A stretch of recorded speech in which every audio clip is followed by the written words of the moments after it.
안녕하세요, 불량TV입니다. 오늘 전해드릴 이야기는요, 유로 2012 우승 이후 황금세대의 몰락을 겪었지만 세대교체를 통해 다시 우승을 노리고 있는 스페인 국가대표팀의 베스트 11을 선정하였습니다. 선정 기준은 최근 1년간의 A매치 기록을 바탕으로 정리하였습니다. 골키퍼에는 우나이 시몬입니다. 지난 유로 2020에서 엄청난 선방쇼를 펼치면서 스페인의 4강행을 이끈 시몬은 스페인의 부동의 골키퍼로 낙점되어 카타르 월드컵까지 경험했습니다. 특히 승부차기에서 발군의 선방까지 보여주었는데, 시몬은 선방뿐만 아니라 빌드업에서 롱킥을 이용한 패스가 뛰어난 것이 그의 장점. 2023-24 시즌 스페인 라리가에서 최고의 골키퍼에게 수여하는 사모라상을 받으며 탑급의 골키퍼란 걸 인증했고, 아틀레틱 클루브와 2029년까지 재계약을 체결했습니다. B클럽으로 갈 수 있는 재능임에도 그는 자신의 고향팀에 뼈를 묻겠다는 의지의 표현이었죠. 한편 스페인 국대에서 활약은 좋지만 중요한 순간에 집중력이 떨어지면서 무너지는 실수들이 있었습니다. 스페인 국대 골키퍼 넘버 2로 떠오르고 있는 선수는 8년 만에 아스날 소속으로 골든글러브를 수상한 다비드 라야입니다. 왼쪽 풀백에는 그리말도입니다. 바르셀로나 유스를 거쳐 벤피카에서 성장 후 2023년 독일 클럽 레버쿠젠으로 이적한 그리말도는 분데스리가 최고의 레프트백으로 올라섰습니다. 공격수도 아닌 수비수가 분데스리가 도움망을 먹어버린 것입니다. 그뿐만이 아니고 리그 득점도 10골이나 넣어 공격 포인트만 33경기 24개였습니다. 그 이전 벤피카 시절부터 그의 도움 능력은 이미 유명했지만 사비 알론소 감독을 만나서 만개했습니다. 그렇다면 스페인 국대에선 어떨까요? 호르디 알바로 대표되었던 스페인 레프트백 자리는 세대 교체를 통해서 발데, 프란 가르시아 등이 노렸지만 누구도 확실한 자리를 잡지 못했고, 가장 폼이 좋은 그리말도가 떠올랐습니다. 다만 클럽에서 시즌 내내 거의 모든 경기에 나오고 국대까지 불려갔기 때문에 유로에서의 컨디션 관리가 관건으로 보입니다. 라리가 베스트 11에 언급될 정도였던 미겔 구티에레즈가 유로 2024 명단에 빠진 건 아쉬운 부분입니다. 오른쪽 풀백에는 카르바알입니다. 레알 마드리드의 수비진 중 리디거를 제외하면 돋보이는 한 해를 보냈다고 평가받는 카르바알은 이제 31살에 접어들어 신체 능력이 하락했지만 공격 능력은 여전히 날카로웠고, 라인을 깨거나 정교한 킥으로 슛과 패스를 넣어주고, 또 때로는 본인이 직접 박스한 침투를 하기도 했습니다. 지난 3년 동안 부상으로 인해서 힘든 시간을 보냈던 카르바알은 부활에 성공했고, 시즌이 끝난 후 라리가 베스트 11에 선정되기도 했습니다. 특히 카르바알의 치트기 수준이라 불리는 크로스는 챔스 3연패 때처럼 레알의 승리 공식이었습니다. 부상이 가장 큰 단점인 선수였기에 시즌 동안 잔부상이 있긴 했지만 그래도 카르바알 기존에선 양호하게 한 해를 튼튼하게 보냈습니다. 한편 백업으로 페드로 포로가 지목되기도 했지만 유로 2024 멤버로 탈락했고 나바스가 뽑혔습니다. 첫 번째 센터백엔 라포르트입니다. 27살의 늦가기로 스페인 국대회를 데뷔했던 라포르트는 프랑스 연령별 대표팀을 거쳤지만 프랑스 1군 발탁이 안되다가 결국 2021년 스페인 국대에 승선했습니다. 유로 2020에서 스페인 국대로 4강까지 모두 선발 풀타임을 뛰었고 월드컵도 선발급 자원이었습니다. 라모스의 후계자가 된 라포르트는 5년간의 맨시티 생활을 청산하고 사우디 리그의 알 나스르로 건너갔습니다.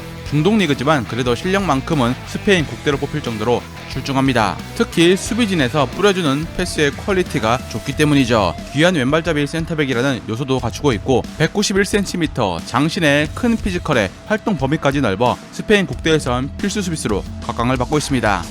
두 번째 센터백엔 로뱅 르 노르멍입니다. 이름에서 알 수 있듯이 그는 프랑스에서 태어났지만 2023년 스페인 국대 합류를 위해서 스페인 국적을 취득했습니다. 2023년부터 무적 함대 일원이 된 그는 이탈리아와의 네이션스 준결승에서 데뷔해 팀의 우승을 이끌었고, 이후 유로 예선을 모두 뛰며 스페인 차기 국대 센터백 자리를 차지했습니다. 최근 A매치 중 그가 유일하게 빠진 경기가 콜롬비아 경기였는데 이 경기에서 스페인은 졌습니다. 프랑스 대신 스페인을 선택한 건 탁월했습니다. 프랑스는 센터백 자원이 넘치던 상황이었고 스페인에서 5년 선수생을 하며 스페인 이중 국적 취득을 할 수 있게 된 것입니다. 공교롭게도 라포르트와 마찬가지로 프랑스 지역 태생인데 스페인 국대로 뛰는 진기한 조합이 탄생했습니다. 수비 스타일까지 라포르트와 흡사한데 단지 주발이 다를 뿐입니다. 혜성처럼 등장한 쿠바르시가 있지만 아직은 너무 어립니다. 첫 번째 미드필더엔 로드리입니다. 스페인은 과거 부스케츠라는 강력한 수비형 미드필더가 있었고 그 뒤를 이어서 세계 최고 레벨의 로드리가 이 자리를 그대로 승계받았습니다. 2023년 네이션스 리그에서 스페인이 우승을 차지할 때 로드리는 MVP를 수상했고 스페인은 11년 만에 성인 국제대회 우승을 차지했습니다. 챔스 결승전 MVP를 받은 후 얼마 뒤 또 최고의 선수라는 칭호를 받은 것이었죠. 불과 8일 만에 벌어진 일. 스페인의 허리이자 등대 같은 선수로 스페인이 유로 대회를 우승하기 위한 마스터피스라고 해도 과언이 아닙니다. 피지컬과 발밑이 모두 좋아 홀로 중원에 있어도 어려움 없이 공을 소유하고 배급할 수 있습니다. 그가 없었더라면 맨시티의 트래블도 리그 4연패도 없었을 것입니다. 수비형 미드필더이기에 조금은 공격수에 비해서 조명을 받지 못하긴 하지만 분명 이 시점 우승을 하려면 필요한 선수는 로드리입니다. 두 번째 미드필더는 페드리입니다.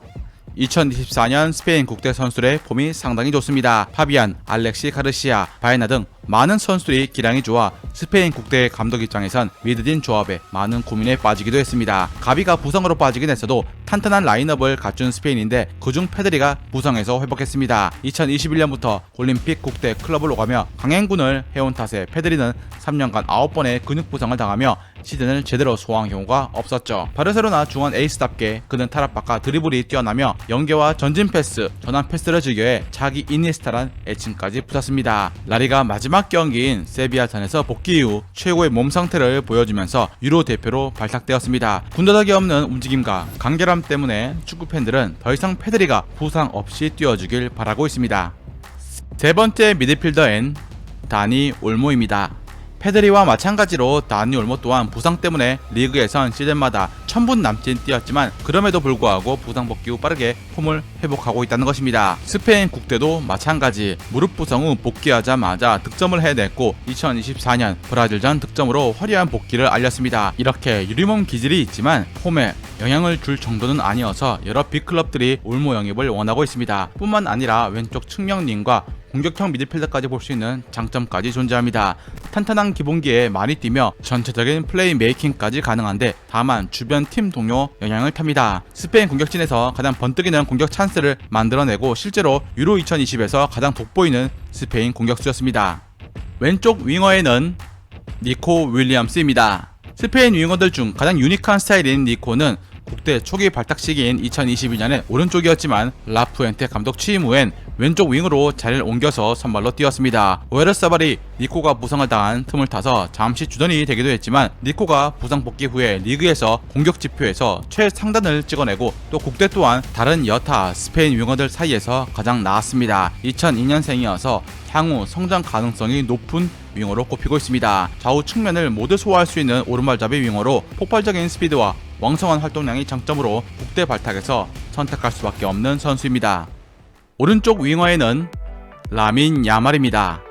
2023년 16세란 파격적인 나이에 국대에 발탁되어 스페인 최연소와 국대 데뷔를 했는데 데뷔 경기에서 데뷔골까지 넣었습니다. 라리가 최연소 데뷔 기록도 세운 뒤 역사를 쓰고 있는 야말은 16세의 나이에 라리가에서 리그 5골 8도움을 기록하며 동나이대에서 말도 안 되는 활약을 펼치고 있습니다. 바르셀로나의 다른 공격진들이 답답한 상황 속에 그는 홀로 드리블을 치고 플레이 메이킹까지 담당을 했죠. 스페인 국대에서 역시 6경기밖에 뛰지 않았음에도 벌써 공격 포인트가 4개에 달합니다. 특히 브라질과의 3대3 공방전이 있었을 당시 야말은 홀로 도움을 2개나 기록했습니다. 스페인의 포워드진이 무게감이 떨어진다는 평가 속에 야말의 등장은 희망이었고 시즌 초에 단조로운 드리블에서 다양한 패턴으로 발전까지 했습니다. 마지막 포워드에는 알바로 모라타입니다. 30대에 접어든 모라타는 리그 최고의 선수는 아니지만 한 해 15개 이상의 공격 포인트를 꾸준하게 올려주는 믿을만한 선수입니다. 물론 단점도 확연해서 답답한 마무리 능력 때문에 클럽 팬들의 신뢰는 100%라고 할 수 없지만 기대 이상이라는 평입니다. 클럽에서 투톱을 하는 것과 다르게 스페인 국대선 원톱으로 서야 하는 모라타는 최근 A매치에서 거의 모든 경기에서 선발로 나섰지만 강팀과의 경기에서 별다른 모습을 크게 보여주지 못하고 있습니다. 국대에서의 모라타 모습을 크게 기대하지 않지만 모라타 외에 원톱으로 나설 인재가 마땅하지 않아서 축구 팬들은 그러려니 하고 실수도 용납하는 편. 특히 2023년 전반기에 비해서 2024년 후반기 떨어진 폼 때문에 유로 대회에서의 활약이 우려가 되고 있고 스트라이커 계보가 끊긴 스페인 현실이라는 말에 딱히 반박하기도 어려운 상황입니다. 즐겁게 보셨다면 구독과 좋아요 클릭을 부탁드립니다. 다음 이야기에선 1990년대를 대표하는 월드클래스 미드필더로 시대를 뛰어넘어 모드리치 이니에스타를 능가하는 역대 최고의 완벽한 미드필더 한 분에 대해서 소개해드리고자 합니다.